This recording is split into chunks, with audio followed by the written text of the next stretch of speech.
안녕하세요. 자연치아 살리기의 진심인 치과의사 이태훈입니다.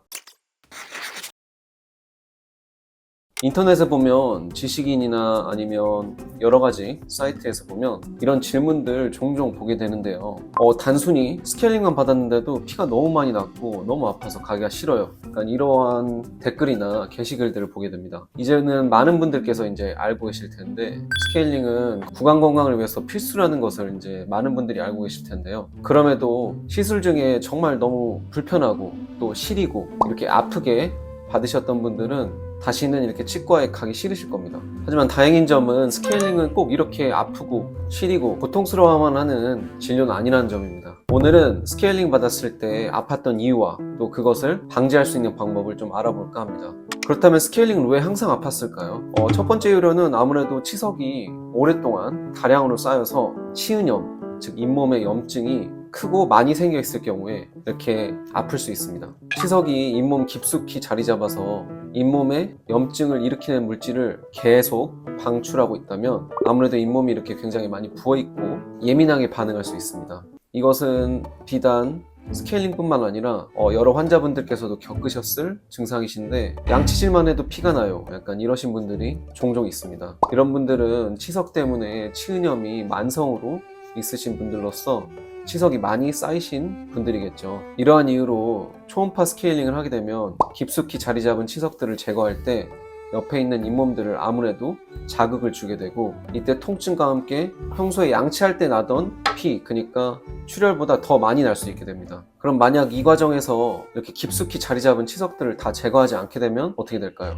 당연히 통증은 훨씬 줄어들고 좀 피도 덜 날 것이고 겉으로 보기에는 깨끗하게 스케일링, 그러니까 영어로는 클리닝이라고 하는데 클리닝이 이렇게 잘 마무리된 걸로 보일 수도 있습니다. 하지만 이렇게 표면적으로 겉에 드러난 부분만 그리고 살살 하는 것은 근본적인 원인 제거가 아니기 때문에 제대로 된 스케일링이라고 볼 수 없겠죠. 그렇다면 이렇게 근본적인 원인 제거, 그러니까 치석 제거를 완벽하게 하면서도 아프지 않을 방법이 없을까요? 많은 분들께서 요새 스케일링 받으실 때 가글 마취라는 것을 해보셨을 텐데 우리가 가글 하듯이 오물오물 해서 뱉어내면 이렇게 마취가 되는 가글 마취제가 있습니다. 비단 치과뿐만 아니라 여러 과에서 사용하는 정말 공통적으로 사용하는 리도카인이라는 마취제가 있는데 이 마취제가 소량 들어있는 가글 마취제가 있습니다. 이 가글 마취제를 1, 2분 동안 오물오물 했다가 양치하고 뱉어주시면 이 잇몸 표면이 어느 정도 마취가 되기 때문에 스케일링 하실 때 훨씬 더 시린 증상과 기분 나쁜 고통을 경감시키도록 도와주는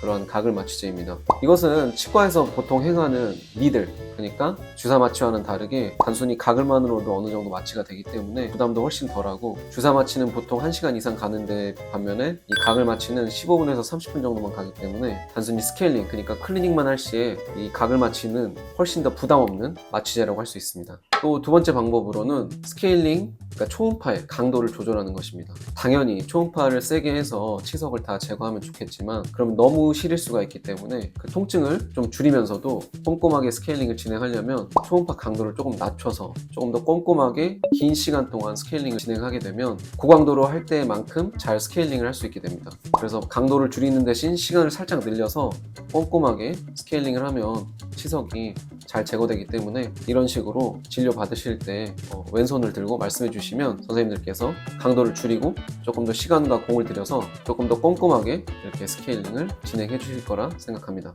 오늘은 스케일링 왜 항상 아플까?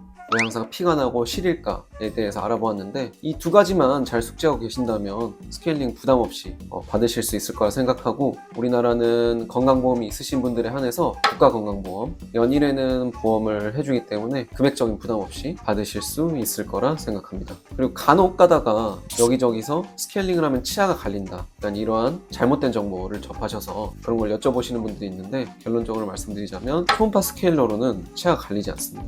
초음파 스케일러로는 어디까지나 치석은 말 그대로 석이에요. 그 위에 이제 세균들이 붙어있는 형태거든요. 그것은 초음파로 이렇게 떼어낼 수 있지만 치아 최외곽적인 범랑질은 그 초음파로 갈리지 않고 이렇게 흠집이 나봐야 몇 나노미터입니다. 10의 마이너스 9승센티미터인데 이것은 절대 육안으로 감별도 불가능하고 이 정도의 흠집은 제가 지금 이렇게 손짓으로 손을 부딪히면 그 정도는 피부도 떨어져 나가고 있어요. 그 정도 흠집은 양치 한 번만 잘 해주시면 불소로 재광화, 그러니까 제가 옛날 영상에서도 말씀드렸다시피 재광화가 바로 되니까 걱정 안 하셔도 됩니다. 그러므로 아무리 못해도 1년에 한 번, 근데 잇몸에 피가 나거나 치주염이 있다는 것을 본인께서 아신다면 1년에 두세 번, 세네 번, 그리고 잇몸 치료까지 꼭 받으시는 것을 추천드립니다. 이 스케일링이 끝나고 다음 단계 치료인 잇몸 치료에 대해서 궁금하신 사항이 있으시면 댓글이나 네이버 톡톡으로 문의 주시면 언제든지 답변 드리겠습니다. 조금이나마 오늘 도움이 되셨다면 구독과 좋아요, 알람 설정까지 부탁드리겠습니다. 감사합니다.